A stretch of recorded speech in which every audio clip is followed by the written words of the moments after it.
So advertising. We'll begin advertising it next week. He's truly, but it's like this week I'm gonna advertise. He's trying. I just like 20.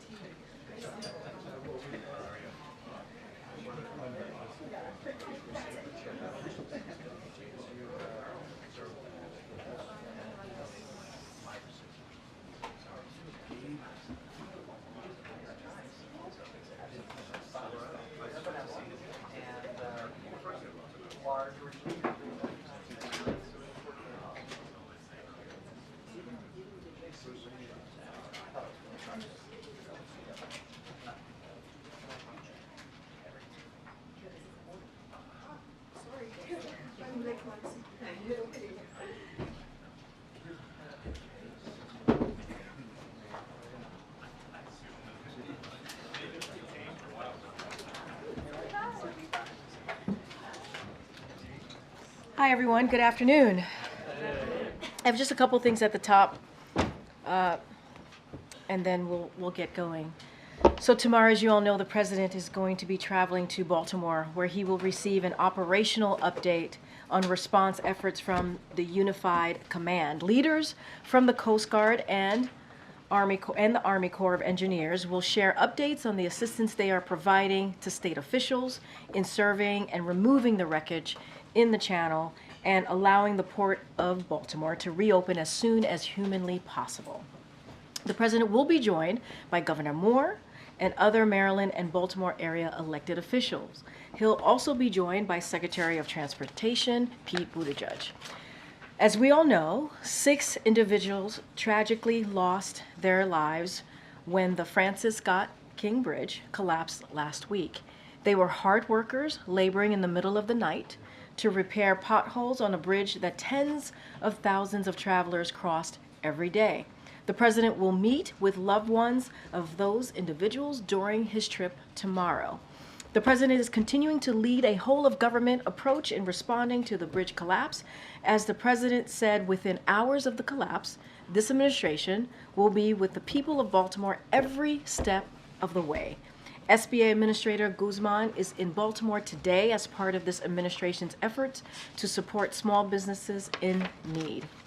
I also want to share a very big announcement that the Vice President and the EPA Administrator Regan made today in Charlotte, North Carolina. They announced a $20 billion in awards to expand access to clean energy, tackle the climate crisis, improve air quality, lower energy costs, and create good-paying jobs. This investment through the EPA's Greenhouse Gas Reduction Fund will stand up a national network that will finance tens of thousands of climate and clean energy projects across America. At least 70% of these funds will be invested in low-income and disadvantaged communities. This makes the Greenhouse Gas Reduction Fund the single largest non-tax investment in the Inflation Reduction Act to build a clean energy economy while benefiting communities that have historically been left behind. And finally, I want to briefly preview the President's schedule next week. On Monday, he will travel to Madison, Wisconsin, and discuss how he is lowering costs for Americans. Later in the week, the President and the First Lady will host the Prime Minister of Japan and his wife for an official visit to the United States. This will include a state dinner on Wednesday, April 10th. The visit will underscore the enduring strength of our alliance, the unwavering U.S. commitment to Japan, and Japan's increasing global leadership role. On Thursday, April 11th, President Biden will host Prime Minister Marcos of the Philippines, Prime Minister Kishida of Japan at the White House for the first trilateral U.S.-Japan-Philippines Leaders Summit. In addition, President Biden will host President Marcos for a meeting at the White House on April 11th to review the historic momentum in the U.S.-Philippines relations. Thank you for your patience. With that, the Admiral is here to talk about the President's call with Prime Minister Netanyahu and any updates that we have in the Middle East. Admiral? Good afternoon, everybody. Obviously a busy day here. I do want to take a moment just at the start to recognize the 75th anniversary of the NATO alliance, greatest military alliance in the history of the world. And you all saw the statement from the President earlier today celebrating this historic milestone. Now, for 75 years, the NATO alliance has stood together for freedom and against aggression, provided an unrivaled bulwark of security that has helped protect the American people. And during that time, our NATO allies have come to our aid in our time of need, with NATO forces serving alongside ours in Afghanistan. Today, NATO is larger, stronger, it's more relevant than ever before, thanks in no small part to the President's leadership. We look forward to building on all that progress in July when we host our 31 NATO allies here in Washington, D.C. for the next NATO summit. Now, as I'm sure you're all aware, the President had a chance to speak with Prime Minister Netanyahu earlier today. On that phone call, the President emphasized that the strikes on humanitarian workers and the overall humanitarian situation in Gaza are unacceptable. He made clear the need for Israel to announce and to implement a series of specific, concrete, and measurable steps to address civilian harm, humanitarian suffering, and the safety of aid workers. He made clear that U.S. policy with respect to Gaza will be determined by our assessment of Israel's immediate action on these steps. He underscored that an immediate ceasefire is essential to stabilize and improve the humanitarian situation and to protect innocent civilians. And he urged the Prime Minister to empower his negotiators to conclude a deal without delay to bring the hostages home. The two leaders also discussed public Iranian threats against Israel and the Israeli people. President Biden made clear that the United States strongly supports Israel in the face of those threats. That's all I have. Thanks, John. First, off on that last piece there, you said you have said it from this podium several times that the Hamas was the obstacle to getting some sort of ceasefire deal. Calling on the Israelis to empower the negotiators suggests that has changed. Has the U.S. assessment of Israeli willingness to reach a ceasefire deal changed in the last several weeks? No, look, it takes active participation and the negotiation of both sides here, and that's what the president is urging. He's certainly in the call with Netanyahu, urging that the prime minister empower his team to the maximum extent possible to see if we can get this deal in place. And then just on the substance, the real news from the president's statement there, saying that he's going to condition future U.S. support for this for the Israeli operations in Gaza on what Israel does. First off, what is at stake? What would be potentially cut off from Israel for use in this war if it doesn't change course? And second, what do you want specifically to see from Israel or to do to protect civilians and humanitarian aid workers? I'm not going to preview any potential policy decisions coming forward. What we want to see are some real changes on the Israeli side. If we don't see changes from their side, there'll have to be changes from our side. But I won't preview what that could look like. Now, they talked about I'm sorry. Is that just the body count, or is there a specific change? Again, in terms of concrete steps, what we are looking to see and hope to see here in coming hours and days is a dramatic increase in humanitarian assistance getting in, additional crossings opened up, and a reduction in the violence against civilians and certainly aid workers. We want to see that even as the Israelis work through their investigation, that they are willing and able to take practical, immediate steps to protect aid workers on the ground and to demonstrate that they have that civilian harm mitigation in place. So again, those are broad brushes. I'll let the Israelis speak to what they will or won't do here. But again, in coming hours and days, we will be looking for concrete, tangible steps that they're taking. Thanks, John. Just to go back to that point, in your readout, when you say the president made clear that U.S. policy with respect to Gaza will be determined by our assessment of Israel's immediate action, could you decode that for us? What exactly is the warning that's being issued here? I think it's very clear in the language itself, Nancy. We're looking for concrete steps to alleviate humanitarian suffering in Gaza. Again, I won't get ahead of what the Israelis will or won't say or announce. We're looking for concrete steps to be announced here soon. And it's not just about the announcement of concrete steps and changes in their policies, but it's the execution of those announcements and those decisions and implementing them. And so we obviously will watch closely and monitor how they do on the commitments that they make. And as I said earlier, if there's no changes to their policy and their approaches, then there's going to have to be changes to ours. I think what the world wants to understand is the White House warning that it may remove military aid? What exactly is the threat here?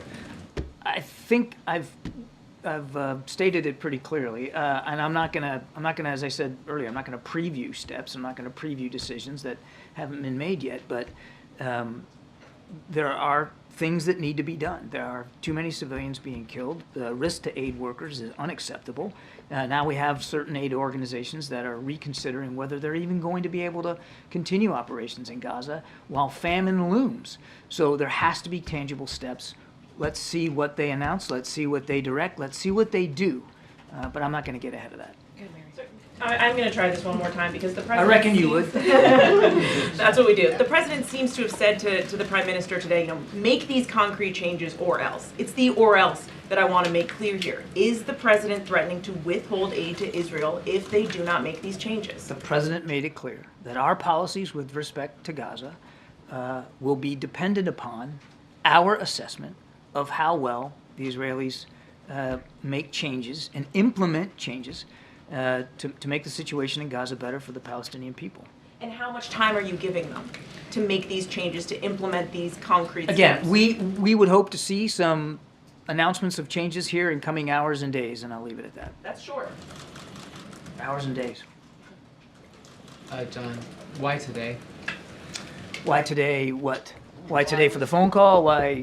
Why this apparent shift in policy today? I think, look, President, well, all of us, but particularly the president, was certainly shaken by the attack on the WCK convoy and the aid workers. As I said earlier, it wasn't the only event. There had been others like that, humanitarian aid convoys coming under fire and losing people. And the president felt strongly that it was time to talk to Prime Minister Netanyahu about his concerns. Would you characterize this call as an ultimatum? I would characterize this call as very direct, very businesslike, very professional on both sides. And the president laid out his significant concerns about the direction and where things are going. And quite frankly, laid out, as is clear in the readout, that we are willing to reconsider our own policy approaches here, dependent upon what the Israelis do or don't do. Can you just tell us who all was on the call?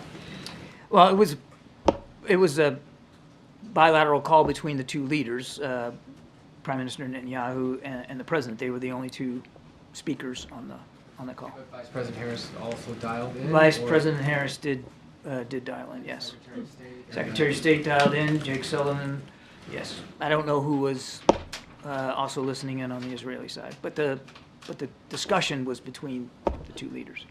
MJ.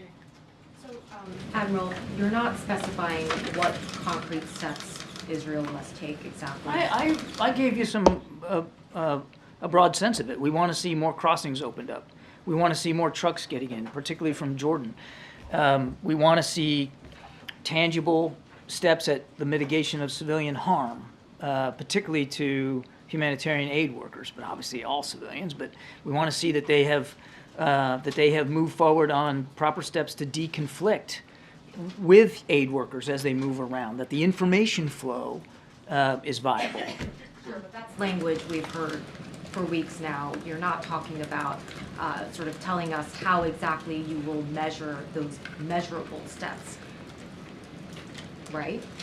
What I said was, we're going to examine our policy approaches based on our assessment of the way the Israeli side modifies their behavior, modifies their policy and decision-making processes. And so, first of all, let's see what they say they're going to do, and then let's watch and see how they execute to what they say. And I don't want to get ahead of them on what they plan to say about the changes they're going to make, but we'll base our policy decisions based on an assessment of how they execute to their policy decisions. And you're not talking about what potential U.S. policy changes are on the table. Can you say whether the president shared that with the prime minister on this phone call?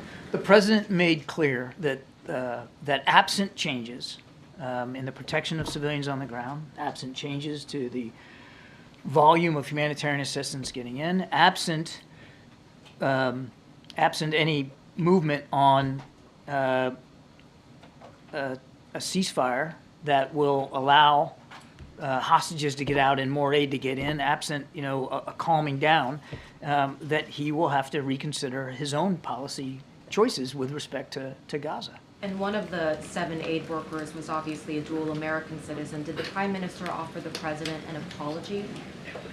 I'll let the Prime Minister speak to his side of the conversation. I would note that the Israeli Defense Forces, their Southern Command commander, has made a public apology for the strike. And there was no mention of Rafah in this readout. Can you talk to us about how, if that did come up, and how that might have been discussed between the two This leaders? conversation was focused primarily on the need to get a temporary ceasefire in place, the need for there to be a pause in the fighting, so that we can get the hostages out, humanitarian assistance, the need to see that steps are being taken to learn from this strike and to make changes in the way civilian harm is mitigated from an operational perspective. And they did spend time, as the readout makes clear, talking about the very public threats from Iran to Israel. And the president, as I said, made very clear to the prime minister that the United States' support for Israel's ability to defend itself from a range of threats, not just Hamas, remains ironclad. Good, Danny. Thanks, Karine. Thanks, Admiral. Just a couple of things. And firstly, how long did this call last? It was about 30 minutes or so. And just going back to, Jeff's question about the, why this sort of change in tone. I mean, has there been growing frustration on the part of President Biden that previous messaging to Prime Minister Netanyahu just doesn't seem to have gotten through? Yes, there's been growing frustration. Thank you so much, Karine. John, one question on Israel and another on Venezuela. We saw in the past President Biden pushing Netanyahu to protect civilians, but how much words really matter here when, on actions, the same day of the attack on the humanitarian wards, the U.S. was approving more bombs to Israel?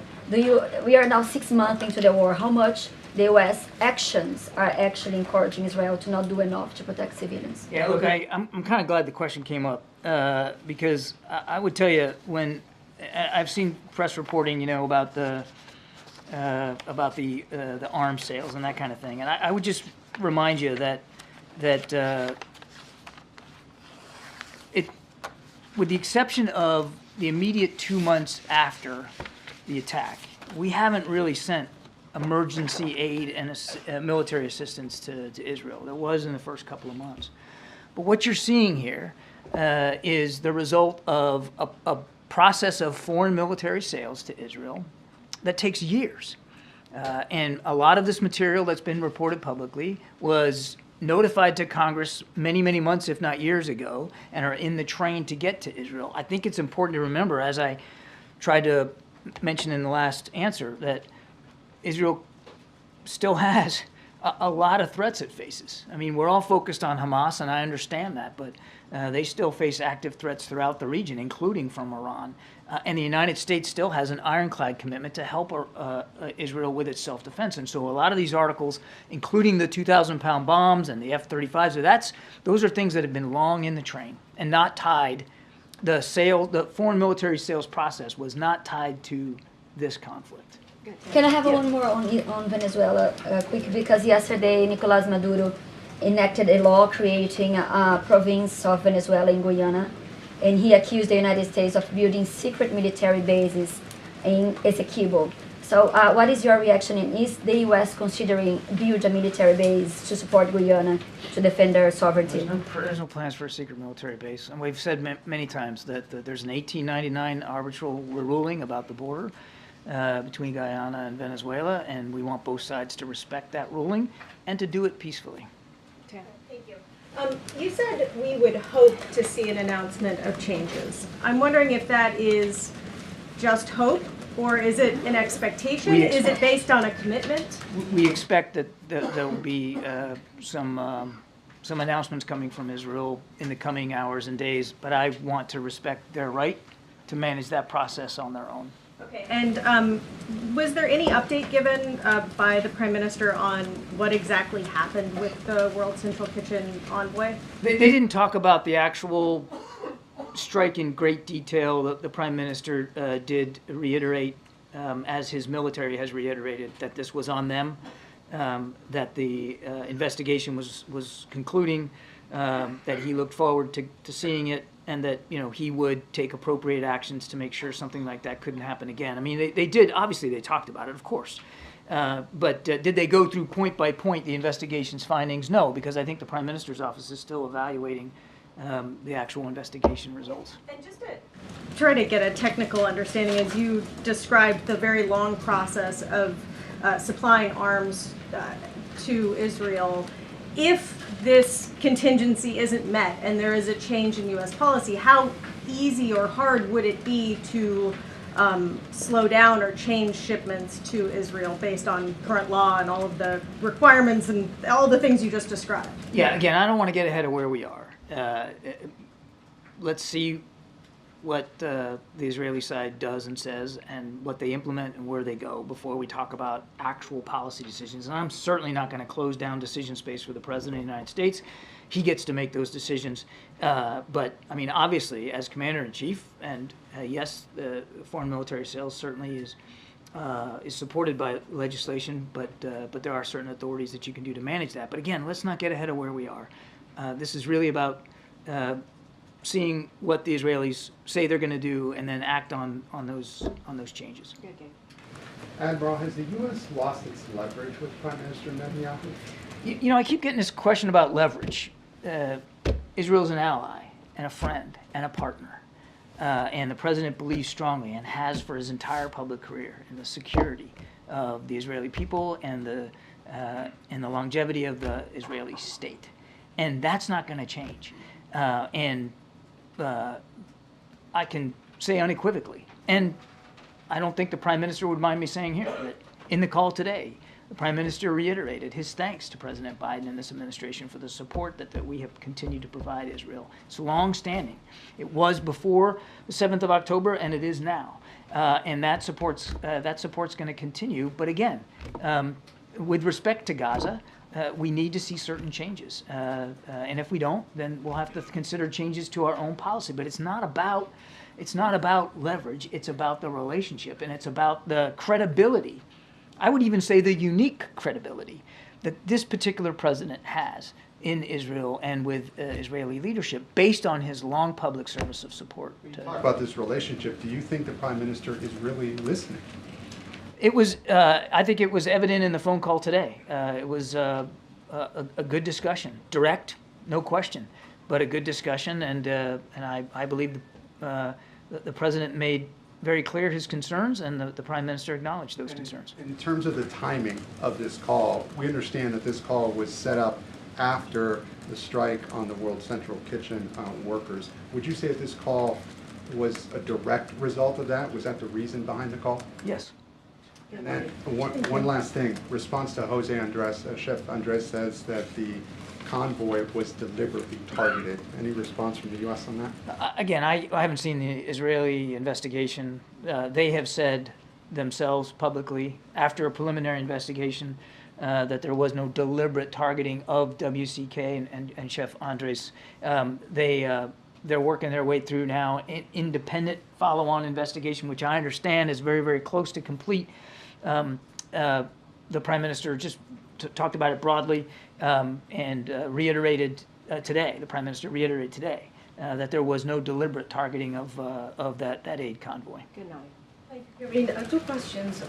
Senator Coons, who was very close to the President, said that we have reached a moment where arms restriction to Israel should be considered.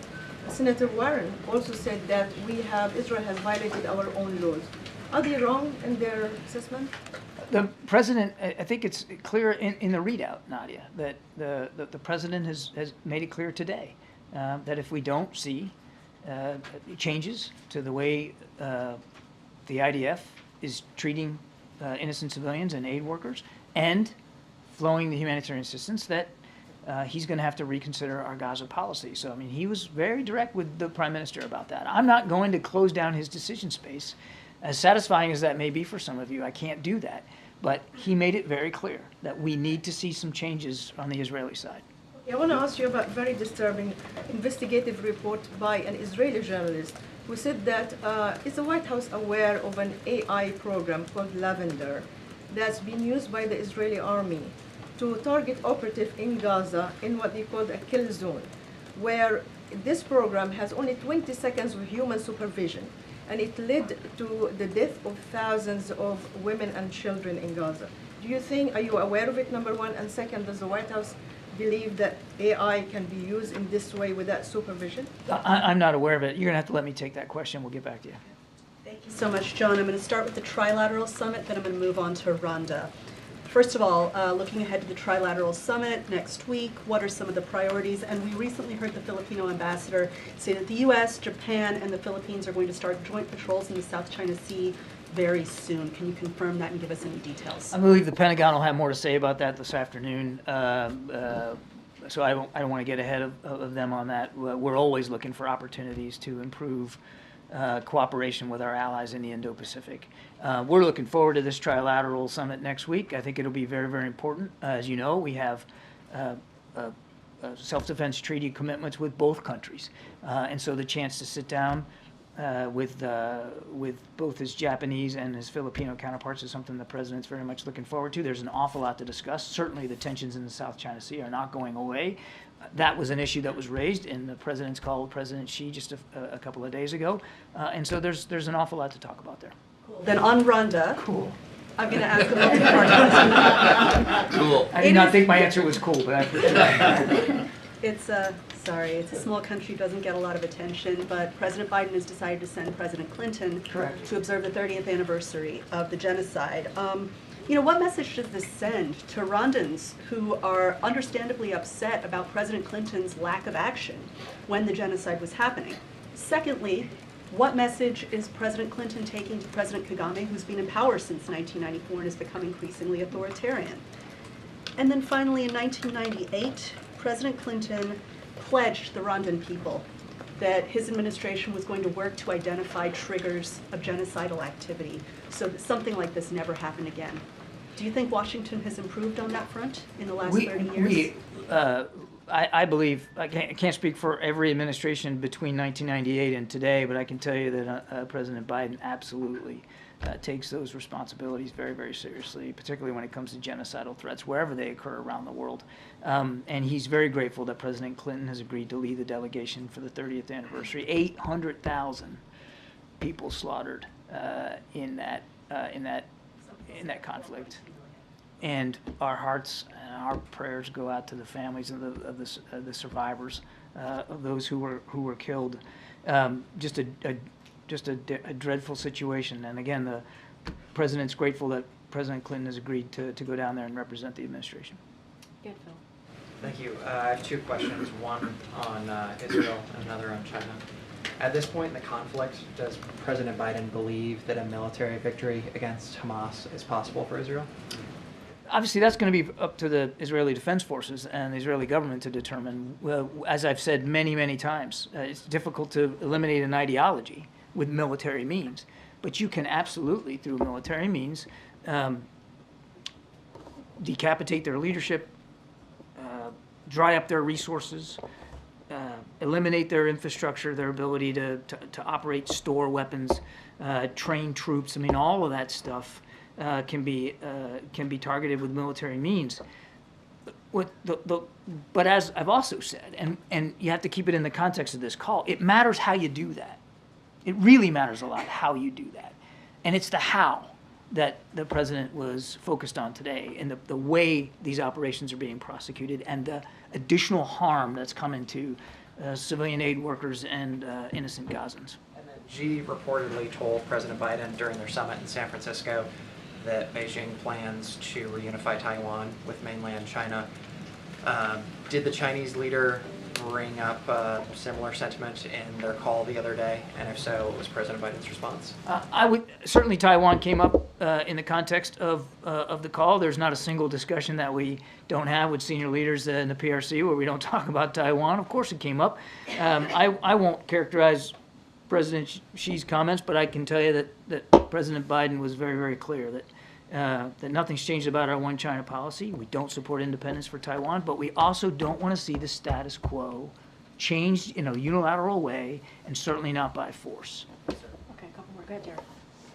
I know you said that Rafah wasn't the point of this conversation and it wasn't discussed a lot. Does that mean that that is still sort of a separate issue that's going to be sort of an ongoing discussion between U.S. and Israeli officials? I don't know if I'd call it separate. It wasn't a focus of this call. The call was, as I answered to MJ, it was really about the humanitarian situation and changes we need to see.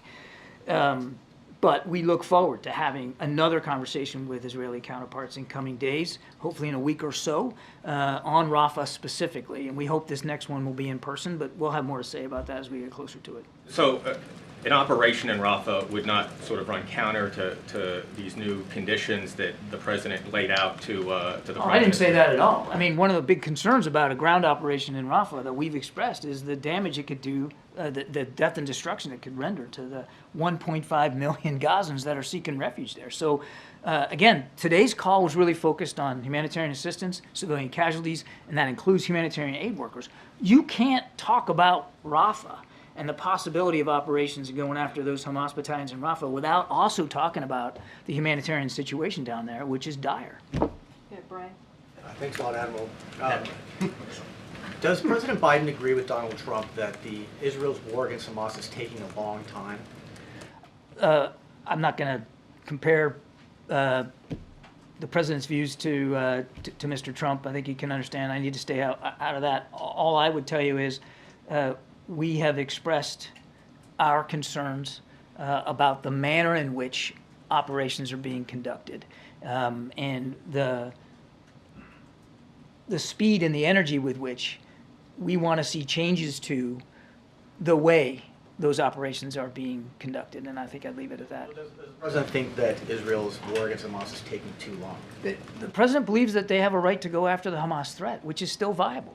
And the president made it clear again today that we support, and we will continue to support, not just philosophically, but tangibly, Israel's right to defend itself against a range of threats, and certainly that includes this fight against Hamas. But again, I want to reiterate what I said earlier. It's not just the threat of Hamas that Israel's facing. They are facing broader threats throughout the region, including directly and publicly from Iran.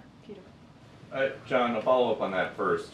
Did the CIA warn Israel, or did President Biden warn Netanyahu today about an Iranian plan to attack inside Israel within 48 hours? I'm not going to talk about intelligence matters, Peter. I think you can understand. But they did talk about a very public and very viable, real threat by Iran to Israel's security. And I think I need to leave it at that. It's really as far as I can go. On October 7th, President Biden said, "My administration's support for Israel's security is rock solid and unwavering." That is not true anymore, correct? No, it is true. Still true today. How is his support unwavering, but you're also reconsidering policy choices? Both can be true. They cannot be true. They're completely different things. No. I'm sorry. He is wavering. No, come on. How is he not wavering? Come on now. As I said, and as it says in that readout, we made clear, and he made it clear to the Prime Minister in his call, that our support for Israel's self-defense remains ironclad. They face a range of threats, and the United States isn't going to walk away from helping Israel defend itself.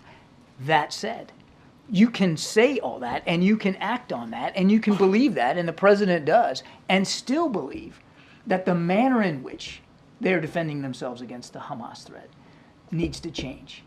And that is the conversation that we had today. But both things are true. Our support is ironclad and consistent. It's not going to stop. It's not going to waver.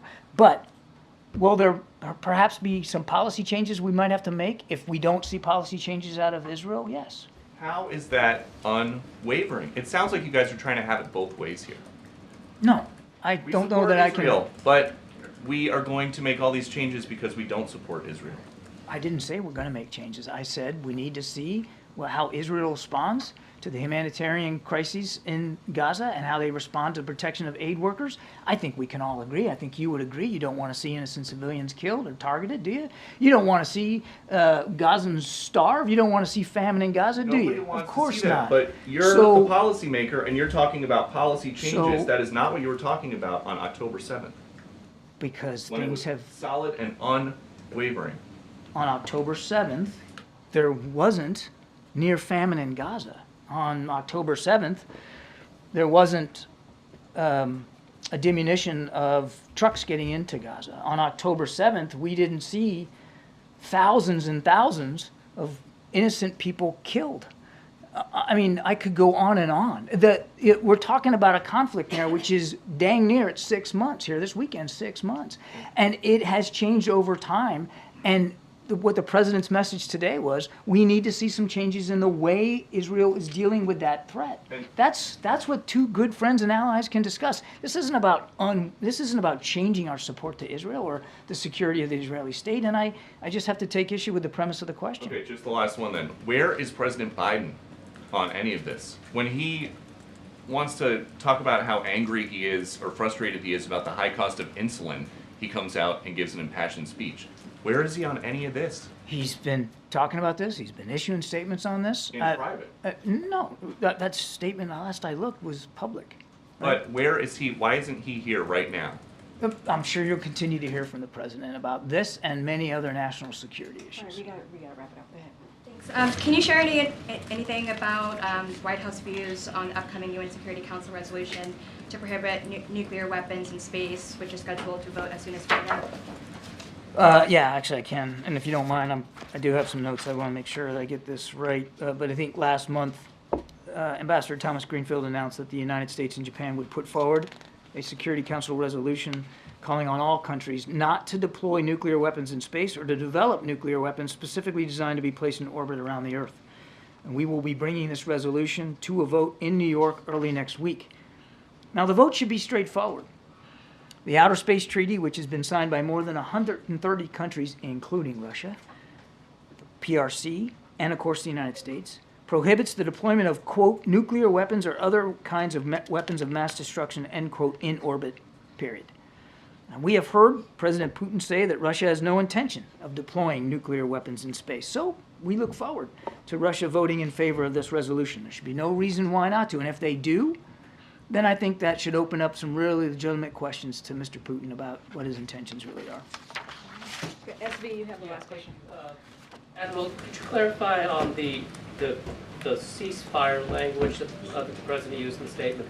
He says that that there should be a ceasefire, and then the next, after a comma, he urged Prime Minister and power negotiators to conclude a deal without delay. So are the two tied together, or is he saying ceasefire right now, and then the other thing later? I mean, how immediate is immediate? I can't really improve upon the president's language. We want to see a pause in the fighting. We want to see a ceasefire immediately, so that we can get more humanitarian assistance in and create a set of conditions where aid organizations feel better about operating inside Gaza, because as we've already seen it as a result of the attack on the WCK workers, that some aid organizations now are pulling back. So we want to see that immediate ceasefire in place. We also, of course, as we've said many times, think that could also provide a window here to get the hostages out. All right, thanks. Thank you so much. Thank you very much. John, before you go, was it an ultimatum? Was it an ultimatum? All right, thank you so much, Admiral. Go ahead. I'm screaming. Either before the call or after the call, has the White House briefed lawmakers on Capitol Hill about this potential change in U.S. policy? What is at stake here? Well, look, I think the Admiral made it very clear. We are giving the Israeli government an opportunity to deal with something that is pretty serious. Humanitarian aid workers who are, we saw this week being killed. I think we talked about, we've seen that more than 200 humanitarian aid workers in the past several months. And so that needs to stop. And so we're giving the Israeli government, as you heard from my colleague, come up with some ways, some measures here on how to avoid that. We have to keep civilians safe. We have to keep humanitarian workers safe. And so I don't want to get ahead of that. We're always having conversation, always in contact with congressional members. I don't have a readout of outreach that was done right after the call. Obviously, the call ended not too long ago, and so don't want to get ahead of that. But I think in that readout, the president made it very clear where he stands in this moment. He made it very clear after the horrific, what happened, the horrific events of seven, brave people doing heroic work. What happened to them? He put out a very strong statement. So I think the president has been very clear. He's outraged. He's heartbroken, and this needs to stop. We need to protect civilian lives. That's why that's why his team is having conversations with the Israeli government on Rafah operations and what that's going to look like. They're having a reasonable debate back and forth and talking about that. We're hoping, we expect that to happen in person very shortly. And so the president has been very clear. We got to protect civilian lives. We have to protect humanitarian aid workers, and those conversations certainly are going to continue. And you got a question yesterday whether the president's conversation with the doctor who'd been in Gaza on Tuesday was his first interaction with somebody who'd been on the ground in Gaza since the war began. I was hoping you might have give us an answer on that. So a couple of things. I did have a moment to look into that. And so, as you know, the president and his senior team have been pretty actively honoring their commitment he made in continuing that ongoing engagement with communities directly, obviously impacted by the conflict in Gaza. And he did that by hosting community leaders just this week, but also you've seen the senior White House officials going to Michigan, going to Illinois, and continuing those conversations over the past several months. Look, and we believe that by going across the country and hearing directly from community leaders in numerous states, that we are keeping that ongoing commitment. And so, look, there were three doctors who recently returned from Gaza who participated in the meeting this week, and they shared their firsthand experience with President Biden. And so we can say that there were three doctors. We're trying to be really respectful and keeping the privacy of those who are attending these very private meetings. But I am able to share there were at least three doctors who have had the firsthand experience, have gone to Gaza, and they were able to share their firsthand experience with the president. And so I can share that, but I also want to be really careful because we do want to keep our commitment in keeping these conversations private, and that includes the attendees. So that was the first time that the president has interacted with anybody who'd been on the ground, correct? So what I can say is, I have not checked in on that, right? I want to be really curious. No, but I think three doctors coming to the meeting yesterday, and laying out their first account, I think that's important, right? So we were able to share that information with you. Three doctors who've been in Gaza, and it were shared directly with the president, what they have seen on the ground. That matters, right? It's so, want to be very clear about that. Look, we are going to continue to keep our commitment in hearing from folks in the communities who have been directly affected by this. That's been our commitment from very early on. We understand how painful this is for many. We understand how important it is to hear directly from Americans. This is what the president wants to do. He's a president for all Americans. He has said that continuously on any issue. And on this issue, it is important to do that as well. And then yesterday you got the question that the president had been briefed on this avian flu outbreak. Wondering, is the president going to designate any sort of coordinator at the White House or federal government to manage this? So I'm glad that you asked that question because we do have a couple of things to share with all of you. The president has been briefed. I think I may have shared that yesterday as well. Look, the health and safety of American public is very serious. We take that very seriously. Our top priority, obviously, is to keep communities healthy, safe, and informed. What we were able to do is the White House stood up a response team with relevant agencies like the CDC, FDA, USDA to ensure that we are doing everything in our power to ensure we keep communities healthy, safe, and informed, ensure that our nation's food supply remains safe, and monitor any and all trends to mitigate risk and prevent the spread of avian flu. We are also in regular touch with those relevant agencies and receiving daily updates because, again, we take that very seriously. And this is an issue when you think about the avian flu. This is public experts, health experts, and agencies have been preparing for this for decades, for 20 years now. And so we have invested the ability to test, the ability to prevent, and to treat. And so as CDC said themselves, right now the risk to human health from this outbreak is low, but we want to keep it that way, which is why we set up this immediate response team. And so we're going to monitor, continue to monitor, and we're going to look for all relevant trends as it relates to the avian flu, and we want to make sure that we keep all Americans safe. Thank you for the question. I think it's important. Go ahead, MJ. Karine, if Speaker Johnson were to put some form of Ukraine aid on the floor and a lawmaker, say a Congresswoman Marjorie Taylor Greene, then moves to oust him, would the White House, would the President support Democrats working to keep him as Speaker? So we've always been very, very careful when it comes to leadership, and we have always said when it comes to picking the Speaker, picking the leader in the Senate, we want to let Congress deal with that. We want, in this case, it's something that House Republicans have to decide on. That's something that Leader Jeffries and his caucus have to decide on. We are not going to weigh in on that. We've been very consistent over the past 3 years, and we stand by that. Any recent contact with the Speaker's office that you could read out? I don't have anything to read out to you at this time. Obviously, our Office of Leg Affairs is in constant communication with congressional members on the Hill. And I do want to just say, and we've been pretty consistent about this, when it comes to the National Security Supplemental, that it includes all important Ukrainian aid. We believe that there continues to be bipartisan support in Congress. The Speaker needs to put that on the floor. He needs to make sure that he gives House members an opportunity to vote for that. We believe it would get overwhelming support. And we have to remember, there are lives at stake. They're alive at stake here in Ukraine. The brave people of Ukraine need the assistance from the U.S. to continue to fight for their democracy. That's what we've been able to do for more than 2 years. We've got to continue that. And because of congressional inaction, we have sadly seen Ukrainians losing ground in the battlefield. And so we believe, put it out on the floor. The Speaker needs to do that. Let congressional members vote on it. We think it'll get overwhelming support, 72-29 coming out of the Senate for that National Security Supplemental. It got to move. It has to move. Lives are at stake here. Okay. Karine, was the President briefed yesterday, or did he see the comments by Jose Andres in his interview with Reuters?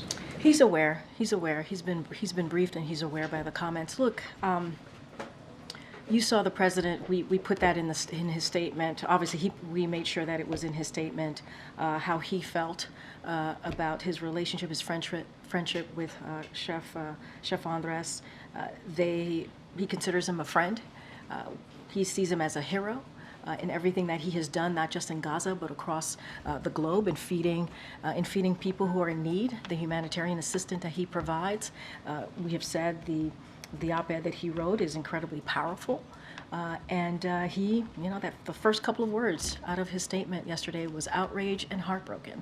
7 people died. Outrage and heartbroken. Was he concerned about the discrepancy, though, between how Chef Andres described a deliberate attack on his workers versus what the White House and Israel have said in terms of describing that attack? Look, there's an investigation, ongoing investigation. We're going to let that investigation move forward. And we certainly, I think we all can understand how heartbroken Chef Jose Andres is at this moment. We understand that. We are mourning with him. We are mourning with the families that lost their loved ones, so we can be sensitive to that. But as it relates to making any declarative statement, we have to make sure that this investigation moves forward, and it is, and we will see where that takes us. Okay, Nancy. Thanks, Karine. The parents of Jacob Flickinger, who's the American citizen who was killed in the World Central Kitchen strike. They said this morning they haven't heard from anyone in the U.S. government except for that first day when they got a notification from the U.S. Embassy in Jerusalem. Does the President or anyone else at the White House plan to reach out to them? So, don't have a readout for you at this time. Look, we've been always very clear about this, that our hearts, and I just said this to Jeff, our hearts go out to the families. It is tragic. We send our deepest condolences, obviously, to the family of Jacob. And you know, he and the World Central Kitchen workers were doing heroic work, as I just mentioned. And what happened on the ground as they were doing that heroic work in Gaza is tragic. It's devastating. It's heartbreaking. And we just don't have any additional calls to read out right now. I expect members of the administration to be in touch with the family to express our condolences directly. Just don't have anything to read out at this time. But obviously, our hearts go out to all the families who lost someone they loved. And several Democrats are now calling for an independent investigation into what happened here. Is the White House open to changing its position on this? We're going to let the Israeli government do their investigation and see where that takes us. I don't want to get ahead of that. They're doing an investigation. We have said we want it to be comprehensive. We want it to be make sure that it has accountability. We want it to be swift, obviously, and we want it to be public. So don't want to get ahead of that. Let that process move forward, and we'll see where we are from there. Okay. Thanks, Karine. So yesterday, John Kirby said that the U.S. would not consider a shift in their policy towards Israel until they finished their review of the World Central Kitchen strike. And just now, he said that the U.S. may consider a change if they don't make changes in Gaza within hours and days. So where's that shift coming? I think we're talking about the conversation that happened today with the president. As we have said, it was very direct, it was productive, it was professional, 30-minute conversation, and it was based on humanitarian aid, protecting aid workers, which is really important, protecting civilians, and that's what the conversation was primarily about. And what we have said, it's in the readout, that we want to see measurable changes to protect those aid workers, to protect civilian lives. And so that is what he was talking about. That's what the president laid out in the statement that we put out. You heard that from Secretary Blinken today. And I think that's the way that we want to make sure that we want to be very clear about that. We want to see measurable changes to how humanitarian aid workers are protected. That's what the conversation was about. And that's the changes that we want to see the Israeli government present. That's what he was talking about in the days to come. And if I could just get one more. Sure.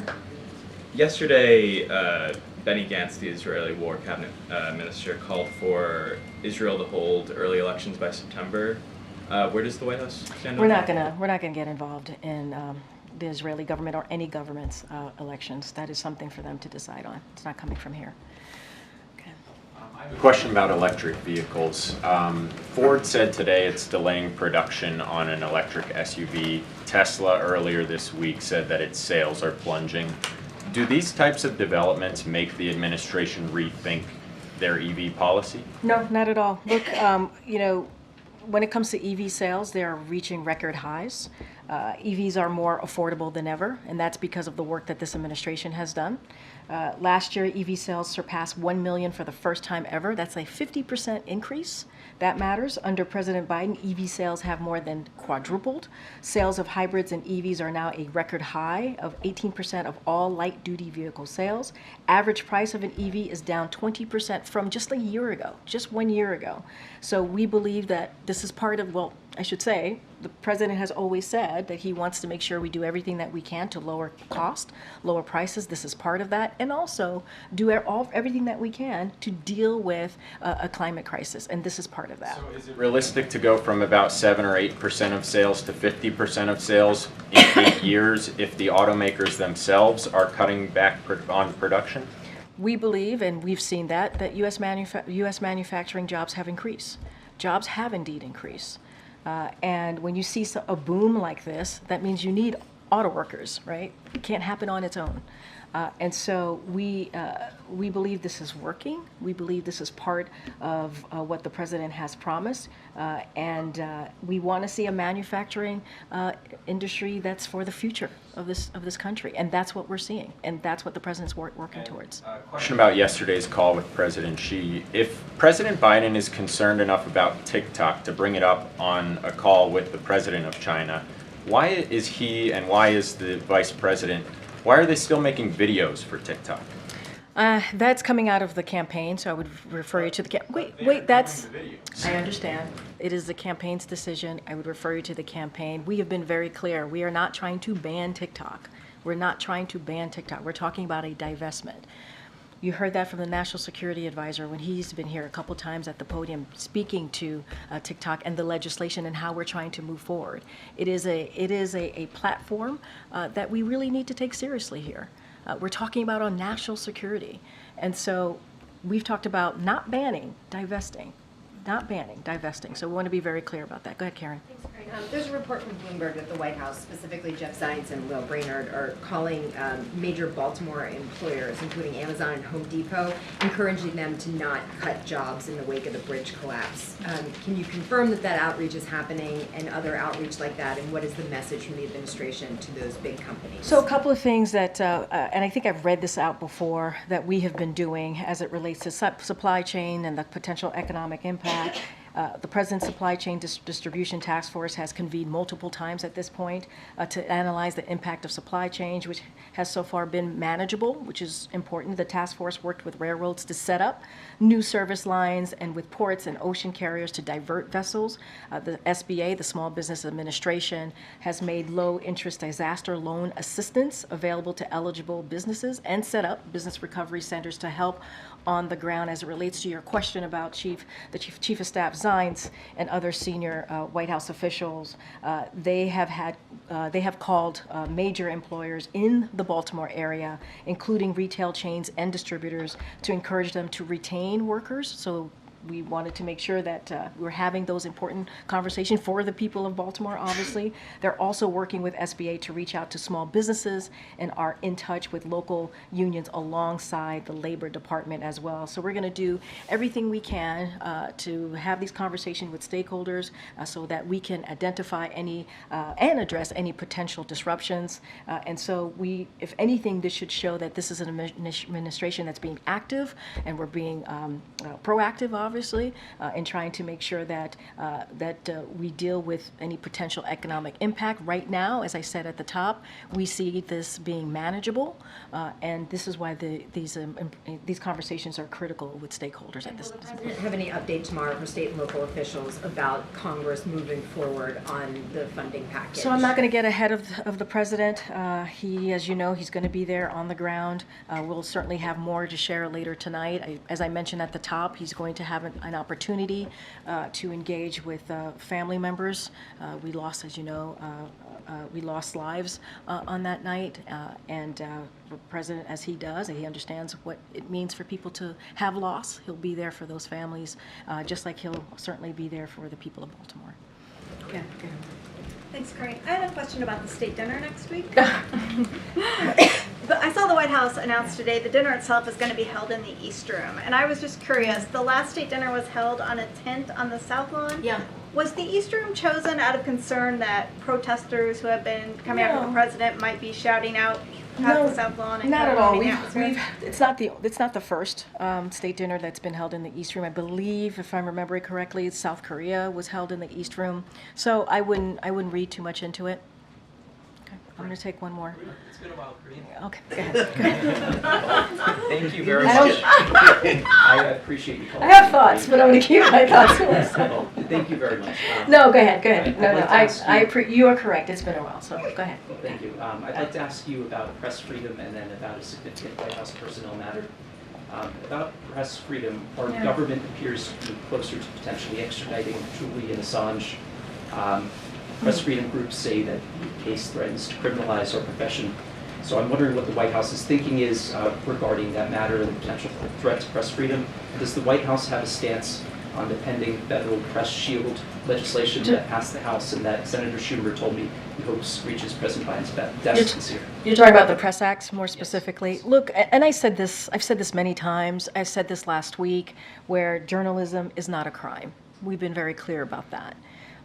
And As it relates to this particular legislation, I haven't reviewed it, would have to talk to our Office of Leg Affairs on that particular legislation, but I do want to say back in October of 2022, the Justice Department codified a policy to ban subpoenas of journalist records.